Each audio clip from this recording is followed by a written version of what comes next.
Souvent, les gens n'ont pas le temps de se faire à manger, de préparer leur lunch. Est-ce que tu as des trucs pour aider à surmonter cette problématique? Évidemment. La première chose qu'il faut faire, c'est toujours bien planifier ses repas. Donc, ça commence par l'épicerie. Quand on va faire l'épicerie, il faut planifier les repas de la semaine suivante pour être sûr qu'on manque de rien.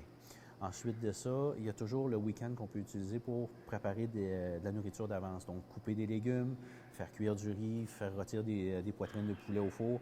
C'est toutes des choses qu'on peut préparer en bonne quantité d'avance et qu'on laisse au frigo dans des plans plastiques. Ce qui fait que quand on arrive à la maison le soir, on peut simplement changer le contenant et amener ça au travail le lendemain.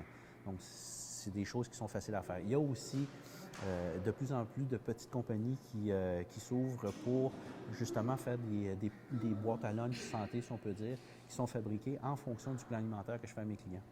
Donc, ces gens-là vont préparer, là, ils ont 7-8 sortes de mets préparés d'avance, mais qui sont faibles en gras, faibles en sucre, faibles en gluten, et ainsi de suite. D'accord. Puis, je me demandais, est-ce que c'est possible de garder la forme tout en mangeant au restaurant régulièrement? Oui, encore là, c'est une question de choix d'aliments. Il faut éviter au restaurant de manger les glucides parce que généralement, les glucides au restaurant ont des index glycémiques élevés, donc vont avoir tendance à faire monter beaucoup le taux de sucre dans le sang. Et c'est ce qu'on veut éviter quand on essaie de diminuer son pourcentage de graisse. Évidemment, les choix de protéines, on va essayer de choisir des protéines qui sont plus maigres. Donc, on va manger un poisson au lieu de manger un T-bone. On va essayer de prendre de la poitrine de poulet au lieu de manger de la cuisse, et ainsi de suite. D'accord, merci.